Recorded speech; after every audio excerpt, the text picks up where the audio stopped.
Hey, everybody, welcome back to another episode of Cheaper Than Therapy, Season 3, our first coaching session of this season. We're so grateful that Stephen is here with us to kind of let us dive deep into some stuff it seems like you're really working through and processing. Yeah, Stephen. So you wrote us talking about, so you're 27. You've been married for about a year, but your wife and you have been together for about 6 years. Seems like you started long distance. That's not the case anymore. You now live together. But it sounds like about a year in, maybe there was some infidelity and there's been a real lack of physical connection. I'm painting a very broad picture here, very broad strokes. So I want you to give us more context. But that was kind of the gist of what we wanted to talk through today. Yeah. Mm-hmm. Yeah, that's it. So, we started long distance, and so every time that we got together, it was pretty connected, pretty physically connected as well. And then even during the long distance, Snapchat and texting and other things like that, it was pretty intimate. And then it started to not be. And she probably did gain a little bit of a weight since we started dating. Mm-hmm. I haven't cared about that, and I've tried to make that very apparent that I haven't cared about that. But I think that might be part of why she kind of backed off on the intimate part of it, the physical part of it. Mm-hmm. And it wasn't for a lack of me trying. I tried quite a bit, quite often. And then she finished nursing school and got a job. September last year is when she started. So we had been married for a few months. We got married in July. We married a few months, and then by December or January, somewhere around there, she had cheated on me with a coworker. And sorry. No, don't apologize. And that was very difficult for me. Not even just for the what it looks like out on the surface, but because of how much I had tried to be physical with her, or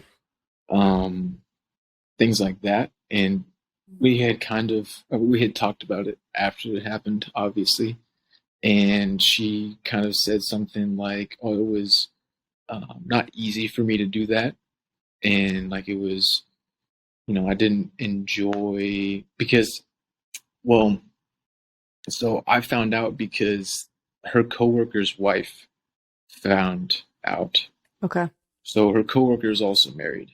And part of what was so difficult for me was that her coworker's wife found out because he was acting different and was like hiding his phone, and he didn't really used to do that.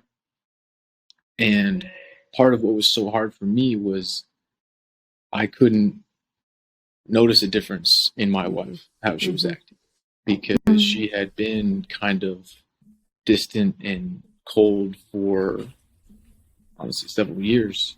I mean, we didn't even have sex on our wedding night or on our honeymoon at all.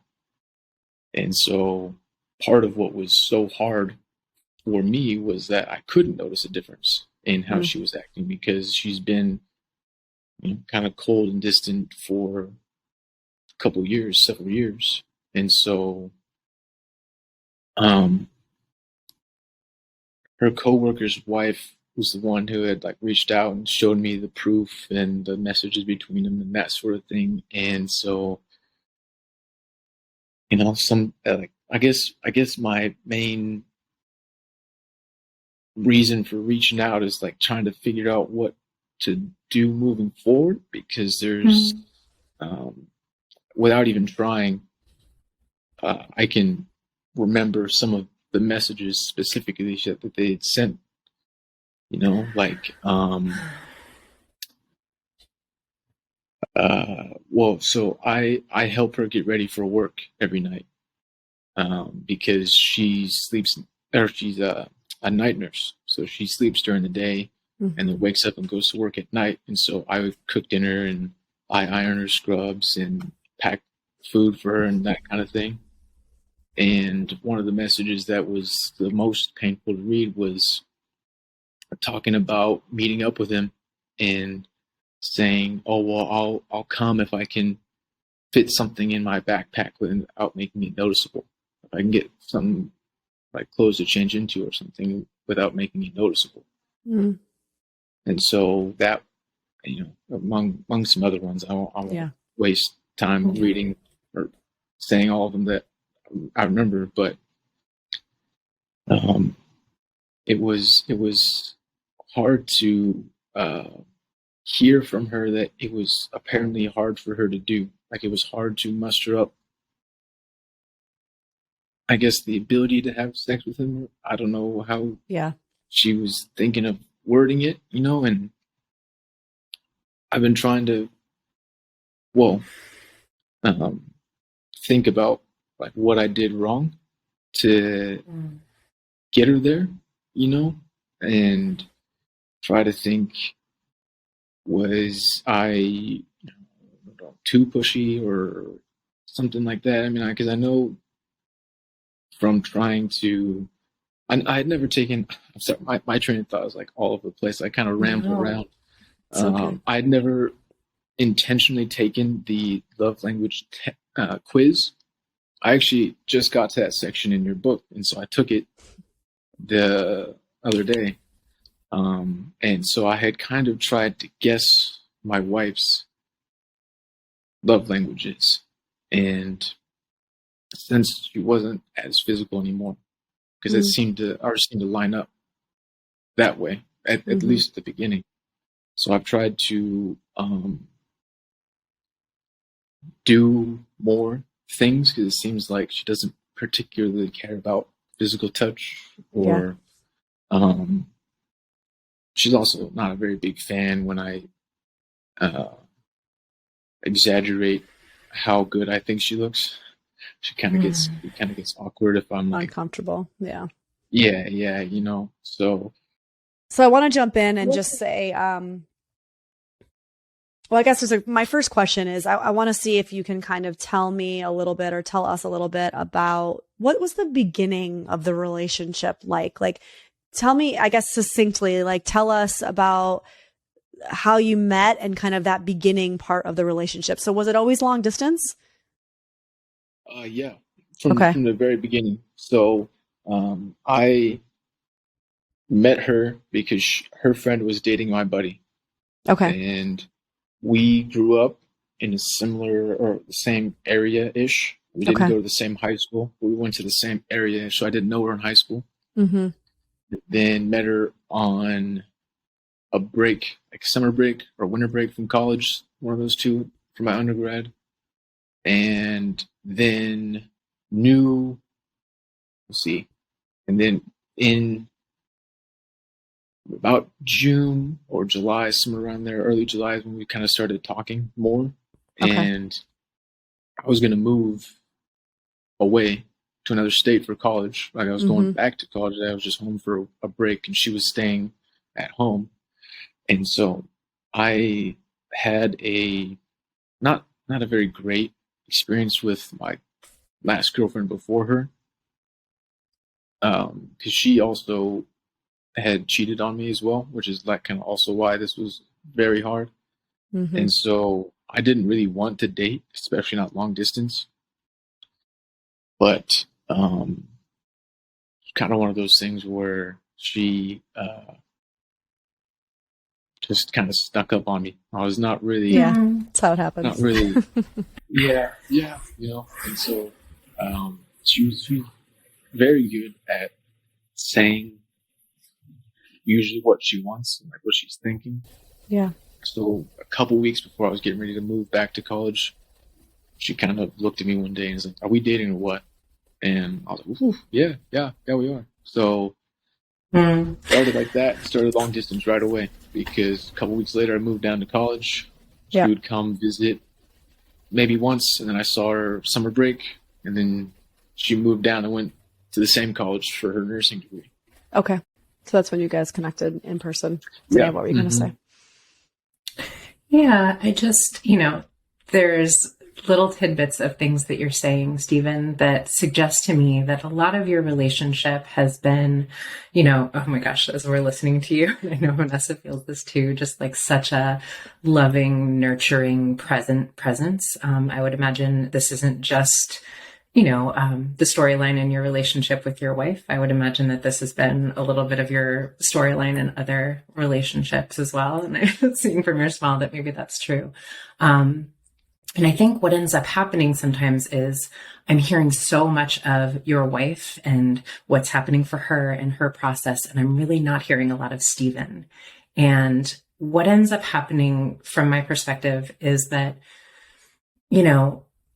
I do a lot of studying of these masculine, feminine energetics. And so if you are sort of the core masculine, and from what I'm hearing and what you're saying, I believe that you are, sometimes our pain points that we've experienced growing up can put us in a space where what we've learned to do is caretake for another person first, be sort of externally focused first.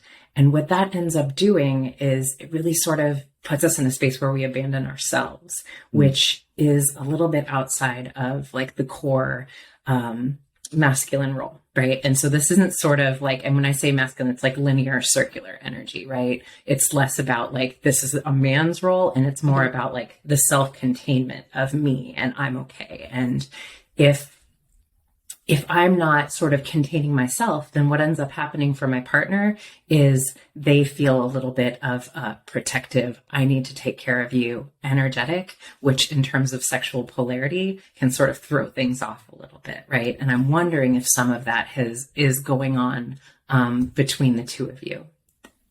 Tell me how you're tracking what I'm saying so far, how that's feeling. Yeah, I think that kind of makes sense. I don't really do anything for me, so I don't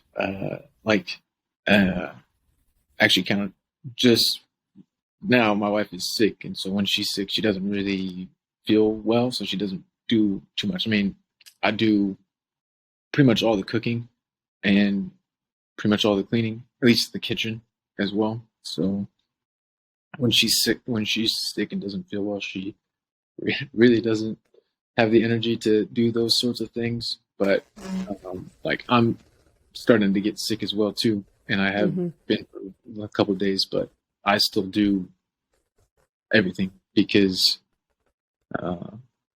she doesn't feel well, and so I got to make sure that I keep doing everything that I need to do for her, so that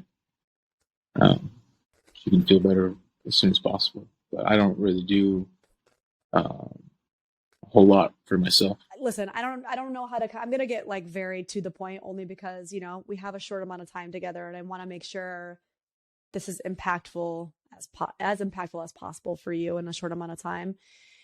I'm wondering what it feels like when Danae and I talk about things like, what are you doing for you and how could you take more care of you and pull more focus off of her and making sure things are going smoothly, attempting to connect with her, ironing her scrubs, like doing for her, doing for the two of you as a couple. And I don't want to say like, just throw your hands up in the air and walk away. Right. But what it feels like to potentially balance that out more, where you say, I have to actually sit with myself and really think about what it might look like for me to put more energy and focus solely into myself, solely into Stephen. What lights me up? What are my hobbies? Do I have a close group of friends? And if I don't, then, what would that look like if I put some more energy and tension into that? I'm wondering kind of what comes up for you or what you're thinking as I say that. Well, I like to play video games a lot of the time too, or read or like watch TV shows or movies or things like that. And so I have noticed that I don't really do a lot of that when she's home, when she's not at work, because Mm-hmm. I work during the day Mm-hmm. and she obviously works at night. So I tend to do those sorts of things when she's at work, because then it's just me and I don't really have to.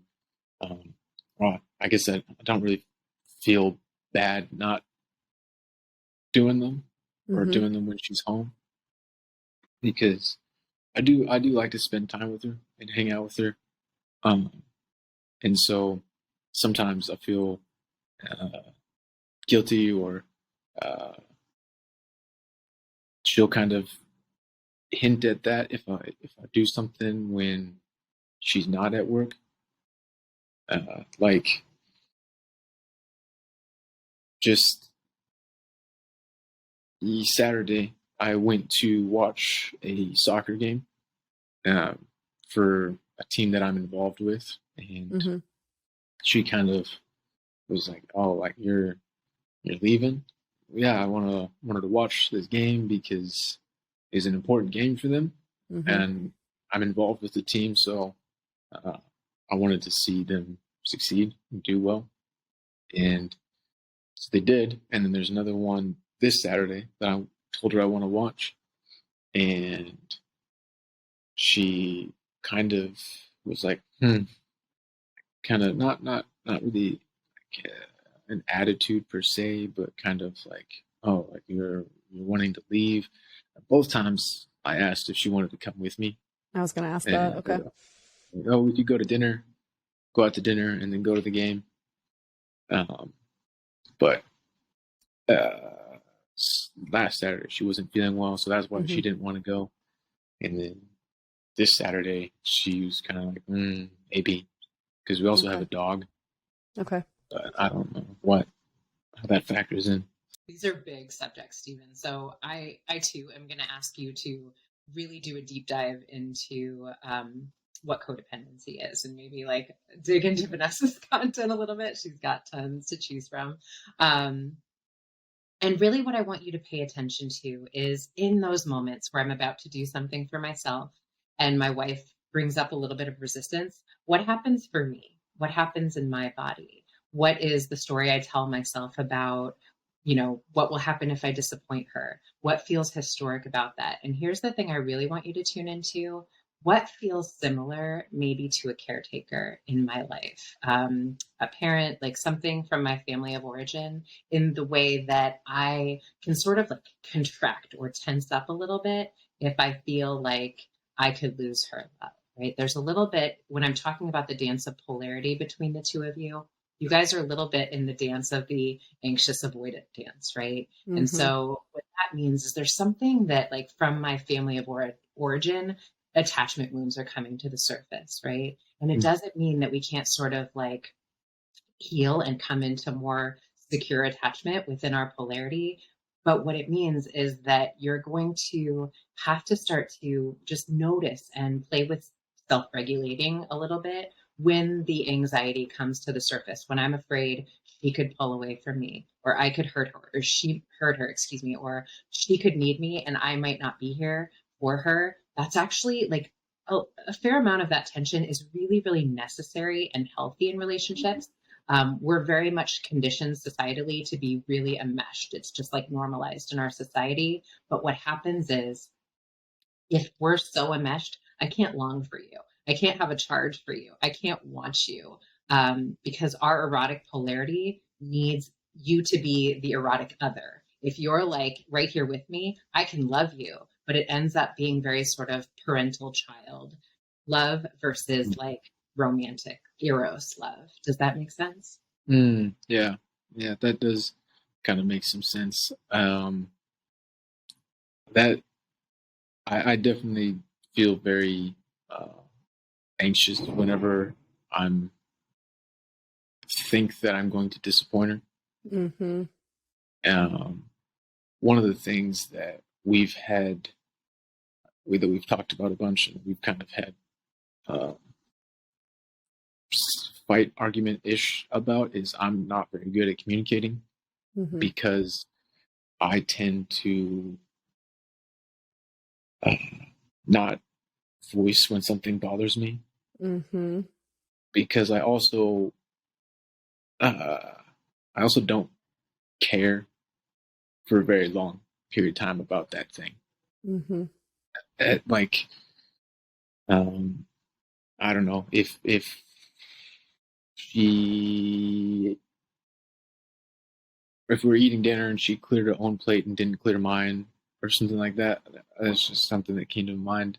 I wouldn't care, but that's But something that she would bring up. I don't believe you. I don't believe you.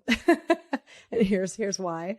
The person who says, "Oh, I don't tend to care that long," that's not that you don't, that's just who you are. I just tend not to care that long. It's just that you've gotten better at minimizing your feelings and what hurts you, and you're better at compartmentalizing and brushing it under the rug and convincing yourself it's not a big deal.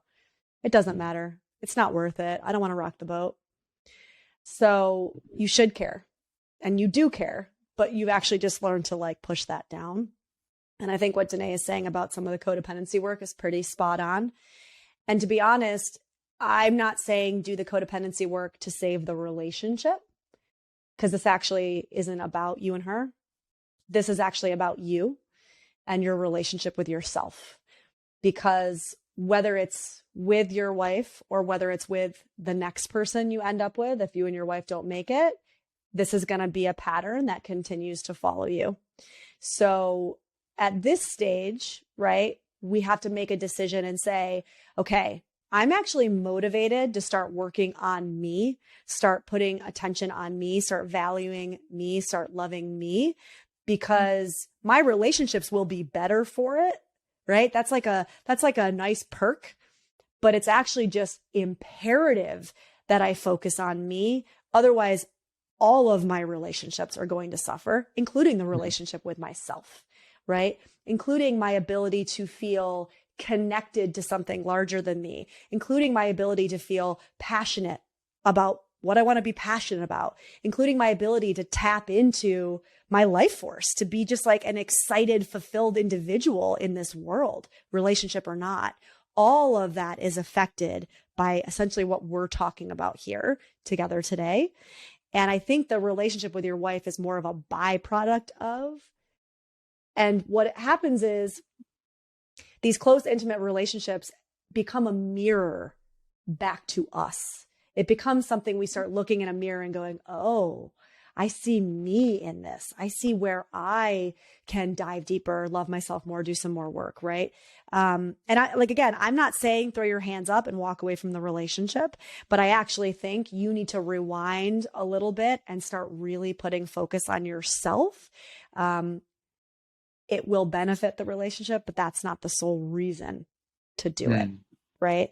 I would suggest actually looking up some Al-Anon groups in your area. And I would actually suggest starting to do some real coda work there. So whether it's some coda anonymous groups, whether it's some Al-Anon groups, and I'm happy to email you some of these links.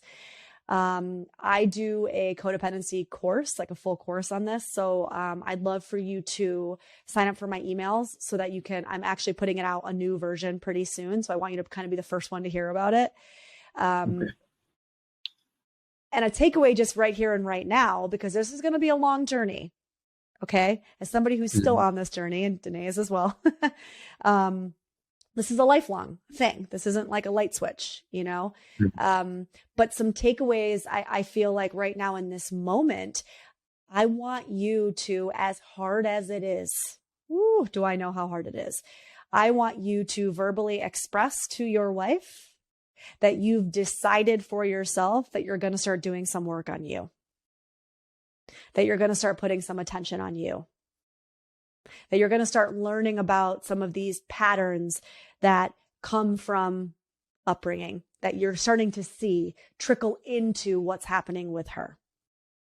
And I want you to verbalize that because I want her to obviously be aware of what's going on for you, but it's also a bit of a declaration of self. Hey, you know what I'm realizing? I need to start paying attention to me more. And I think I'm going to start doing that more. It's a good way to kind of put a stake in the ground and make a declaration of like, I'm important. I don't think I've been looking at myself that way.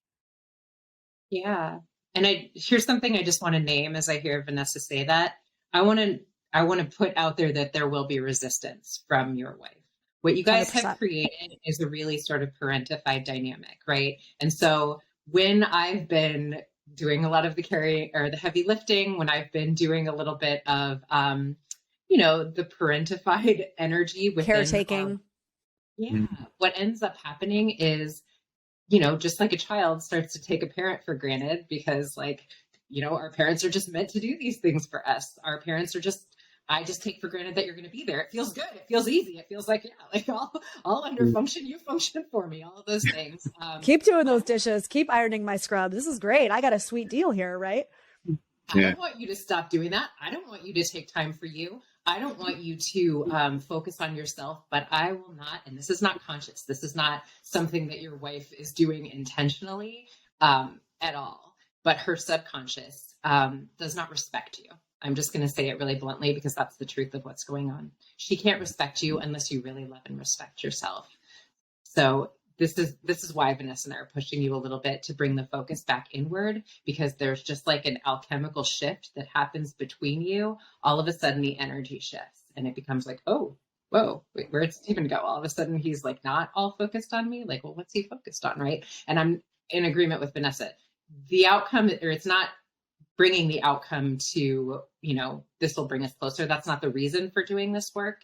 It's more the trajectory of where things are going will continue unless we do something to interrupt this pattern. And that has to be bringing the focus back to Stephen. Yeah. Mm-hmm. Okay. Oh man, got my hand really just listening to that. I'm just thinking about it. Yeah, and it, like I said, it's not easy, and this is lifelong journey stuff. We're not talking about quick fixes. I mean, but what Danae's saying is really on point. Like when you start shifting the energy inward and you start focusing on you, by nature, the relationship is going to change and shift. A lot of people are in your situation where it's like, what can I do? How do I fix this? How do I get through this? And usually the answer is, what can you do for you? How do you take the focus off, I need to fix, I need to save, I need to do something to them, for them, to this relationship, and actually say, what can I own? How do I turn the focus back on myself? Because inevitably what happens is that relationship is going to change. It is going to shift because you're going to change and shift. So sometimes it's important for us to say, it's less about me getting my hands in that, and it's more about turning the focus on myself. Okay, that makes sense. So I definitely don't do anything like that. And we know. I definitely know. we can tell. Oh yeah, no, I definitely was the same with the last girlfriend too, if I think about it, because I was very.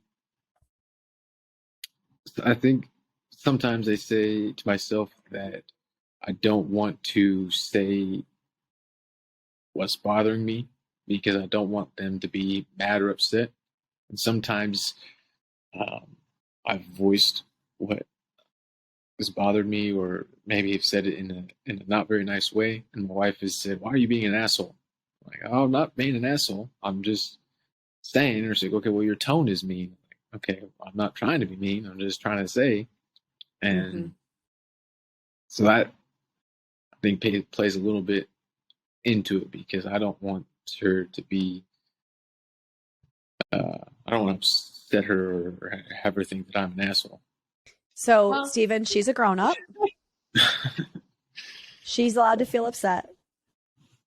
You don't have to protect that. I want you to think back again to childhood and how much of what you're saying right now feels connected to how you showed up in your childhood home. Were you able to be completely open and authentic? Did you have parents who looked at you and validated what was going on for you emotionally and helped you process it and put it into words that felt like, oh, this makes sense. I can integrate this. Did you feel like you kind of walked on eggshells at all when you were growing up? It's hard for me to think back like that. My mom is somebody who, growing up, she had 1,000 jobs that she was doing. Yes. She had one job part-time, another job part-time, 6, 7 things that she was volunteering for. Okay, so there's some abandonment stuff here. And this is what Danae is saying about the anxious attachment stuff. This is a lot of attachment stuff as well. So this is where this inner journey starts. This conversation that the three of us are having is a bit of a threshold for you. Okay. There's a reason why we all got together. You had this push to kind of reach out to me. You're reading this book. You're on a threshold right now where you can't unsee what you see. You can't go back to who you were because you see and know too much, meaning your eyes are open to potential of like, oh, what are these patterns? What could this be? How does this play out in my life? How have I shown up in my old relationships? What about childhood? Once those doors are open, it's really hard to close them again. So This is your call to step into self-understanding. This is your call to start stepping into owning yourself, owning your autonomy, owning your authenticity, owning your adult self, right? Starting to do some work on like the individuation process, like growing up emotionally. And I think your wife is actually providing you a really amazing opportunity and a really amazing mirror to give you that opportunity to start doing this work. Okay. Yeah. And P.S., Stephen, it feels like they're not connected, but when we are trying to keep things calm and copacetic and, like we're all good, that's great, but that is not life force. And we can't have sex without life force, right? Like that is where that energy comes from, right? So sometimes it's good to have conflict. That is fire. That is energy. It's energy. The two. Yeah. So, again, wish we had more time to dive a little deeper. But I think that what Vanessa's saying is really important. I think this becomes a starting point for your journey of understanding how some of these codependent tendencies show up in all of us. It's literally the air we breathe in this society. And this becomes a really beautiful opportunity for you to start to do some of that healing work. Okay. Well, thank you very much for taking me and listening and offering the advice that you have. I wish we had more time. We could do this with you all day. Do me a favor though, email me and kind of keep me posted. Let me know how you're doing. I'm going to shoot you an email. I wrote a note with some links and some things I think that will be beneficial for you to start reading and just kind of exploring and digging into. And then we'll keep in touch. All right. Well, thank you very much, both of you. Okay. It was very, very helpful. Good. I'm glad. All right, Stephen. I just want to hug him. I mean, what a sweet soul. Oh my goodness. I just, I feel like the entire time, we obviously can see him. Those of you listening who can't, the entire time we were talking, I felt like I was seeing his inner child. Like I was speaking and he's coming from a very wounded place right now, right? Obviously coming fresh out of some infidelity and stuff, but that is usually, I guess, those moments when the inner child comes to the surface. But it was like, I was just looking at his inner child. I mean, it was so front and center. Yeah. I find it's always so interesting to me how our wounded child from the space of attempting to maintain attachments will often be in the space of attempting to caretake, latch on, hold on to another person, when a lot of times what is required is for our inner adult to sort of stand up to that person and not parent, right? Like it feels so counterintuitive when we're attempting to maintain an attachment. And so much of what we've been conditioned to believe is this is how I get love. This is how I stay connected to this person. And a lot of times what it's doing is the opposite, right? Because it's really difficult for, it is like children. Like children need boundaries and they will test, right? And so if we aren't boundaried with the people in our lives, we teach people how to treat us, right? And so if we aren't sort of firm in our baseline of like, no, you will treat me sacredly. This is the boundary that I'm setting for myself. That person will continue to push and challenge that boundary, I find, Yeah. Oh, listen, I will say in between, when we got off recording For those of you listening, you didn't get the insight into me being like, I just think we're going to shout from the rooftops, like all the codependency stuff. Like, I feel like even if you're a longtime listener of this podcast, you're probably like, how many times, it's like codependency bingo. How many times can Danae and Vanessa say codependency or like talk about this in one recording or one episode? But y'all, I mean, it is a freaking societal issue. And there's a reason why so much of what we talk about continues to come back to this work, because it shows up for all of us. And I think this radical shift in how we see ourselves and how we see ourselves in relationships, it's exciting to me. I have to choose to let it be exciting to me because I think we're creating a new paradigm. I think we're really creating a new world by just like digging the shit out of the psyche and like getting in there and just, it's like pulling weeds. I don't know. That's like the image that's coming up for me right now. The garden, the flower bed can be so luscious and so beautiful. And there's just this like utopia of relationship on the other side if we can just kind of get in there and just weed this shit out. And I'll just forever say it over and over and over again. And I know you will too. Yeah. I mean, I completely agree. I think it is such an exciting time to be alive when we are recognizing that codependency is not something that occurs, with people who are married to an addict or, someone struggling with substance issues. Like we used to hold what codependency was. No, there's a societal way of relating that is codependent and it's not loving one another well. And I think it is just such a beautiful thing to come into this space of, as we heal ourselves, we're actually able to be in conscious relationship with one another. Well, we'll be rooting for Stephen. Go, Stephen, go. Thanks for hanging out with us here on Cheaper Than Therapy. We really appreciate you sharing your time with us. We mean it. We're so excited to announce that we're bringing back our now annual intensive retreat to kick off the new year. We call it From Self-Abandonment to Inner Belonging.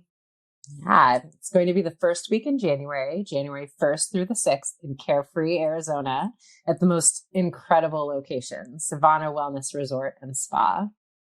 Yeah, so during this week-long immersive experience, we're going to be supporting you in doing the work that we are most passionate about doing with our clients, but also with ourselves.